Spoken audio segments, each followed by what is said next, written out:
मैं पूजा पितलिया गुरुकुल एकेडमी से आपकी हिंदी टीचर आज आपको क्लास 7th का 8 लेसन पढ़ाएगी चिड़िया की बच्ची। इसके लेखक है जैनेन्द्र कुमार। माधव दास ने अपनी संगमरमर की नई कोठी बनवाई है। उसके सामने बहुत सुहाना बगीचा भी लगवाया है। उसको कला से बहुत प्रेम है। धन की कमी नहीं है और व्यसन छू नहीं गया है। सुंदर अभिरुचि के आदमी है। फूल पौधे रकाबियों से हौजों में लगे फव्वारों में उछलता हुआ पानी उन्हें बहुत अच्छा लगता है।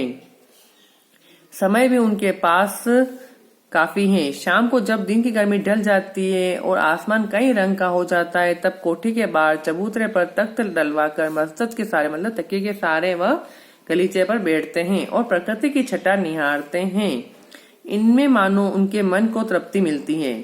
मित्र हुए तो उनसे विनोद चर्चा करते हैं, नहीं तो पास रखे हुए फर्शी हुक्के की सटक को मुंह में दिए ख्याल ही ख्याल में संध्या को स्वप्न की बातें गुजार देते हैं। आज कुछ बादल थे, घटा गहरी नहीं थी। धूप का प्रकाश उनमें से छन छन कर आ रहा था। माधव दास मस्जिद के सहारे बैठे थे। उन्हें जिंदगी में क्या स्वाद नहीं मिला है, पर जो भरकर भी कुछ खाली सा रहता है ना। माधव दास मस्जिद के सारे क्या कह रहे, सारे बैठे थे। उन्हें जिंदगी में क्या स्वाद नहीं मिला है, पर जो भरकर भी कुछ खाली सा रहता है। उस दिन संध्या समय उनके देखते देखते सामने की गुलाब की डाली पर एक चिड़िया आन बैठी। चिड़िया बहुत सुंदर थी। उसकी गर्दन लाल थी और गुलाबी होते होते किनारों पर जरा जरा नीली पड़ गई थी। पंख ऊपर से चमकदार शाह थे। उनका नन्हा सा सिर तो बहुत प्यारा लगता था और शरीर पर चित्र विचित्र चित्रकारी थी। चिड़िया को मानो माधव दास की सत्ता का कुछ पता नहीं था। मानो तनिक देर का आराम भी उसे नहीं चाहिए था। कभी पर हिलाती थी, कभी फुदकती थी। वह खूब खुश मालूम होती थी। अपनी नन्ही सी चोंच से प्यारी प्यारी आवाज निकाल रही थी। माधव दास को वह चिड़िया बड़ी मनमानी लगी। उसकी स्वच्छंदता बड़ी प्यारी जान पड़ती थी। कुछ देर तक वह उस चिड़िया का इस डाल से उस डाल थिरकना देखते रहे। इस समय वह अपना बहुत कुछ भूल गए। उन्होंने उस चिड़िया से कहा, आओ तुम बड़ी अच्छी आई। यह बगीचा तुम लोगों के बिना सूना लगता है। सुना चिड़िया, तुम खुशी से यह समझो कि यह बगीचा मैंने तुम्हारे लिए ही बनवाया है। तुम बेखटके यहाँ आया करो। चिड़िया पहले तो असावधान रही। फिर जानकर कि बात उससे की जा रही है, वह एकाएक तो घबराई। फिर संकोच को जीतकर बोली, मुझे मालूम नहीं था कि यह बगीचा आपका है। मैं अभी चली जाती हूँ। पल भर सांस लेने में यहाँ टिक गई थी। माधव दास ने कहा, हाँ बगीचा तो मेरा है, ये संगमरमर की कोठी भी मेरी, लेकिन इन सबको तुम अपना भी समझ सकती हो। सब कुछ तुम्हारा है। तुम कैसी भोली हो, कैसी प्यारी हो। जाओ, नहीं बैठो, मेरा मन तुमसे बहुत खुश होता है। चिड़िया बहुत कुछ सकुचा गई। उसे बोध हुआ कि यह उससे गलती तो नहीं हुई कि वह यहाँ बैठ गई है। उसका थिरकना रुक गया। भयभीत से वह बोली, मैं थक कर यहाँ बैठ गई थी, मैं अभी चली जाऊंगी। बगीचा आपका है, मुझे माफ करें। माधव दास ने कहा, मेरी भोली चिड़िया, तुम्हें देखकर मेरा चित्त प्रफुल्लित हो उठा। मेरा मन प्रसन्न हो गया है।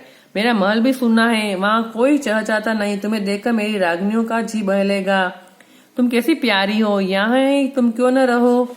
चिड़िया बोली, मैं माँ के पास जा रही हूँ। सूरज की धूप खाने और हवा से खेलने और फूलों से बात करने में जरा से उड़ आई थी। अब सांझ हो गई है और माँ के पास जा रही हूँ। अभी अभी मैं चली जा रही हूँ, आप सोच न करें। माधव दास ने कहा, प्यारी चिड़िया पगली मत बनो। देखो तुम्हारे चारों तरफ कैसी बहार है। देखो वह पानी खेल रहा है, उधर गुलाब हंस रहा है। भीतर महल में चलो, जाने क्या क्या न पाओगी।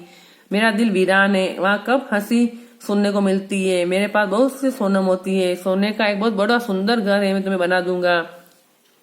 मोतियों की झालर उसमें लटकेगी। तुम मुझे खुश रखना। और तुम्हें क्या चाहिए, माँ के पास बताओ क्या है। तुम यहाँ ही सुख से रहो मेरी भोली गुड़िया। चिड़िया इन बातों से बहुत डर गई। वो बोली, मैं भटक कर तनिक आराम के लिए इस डाली पर रुक गई थी।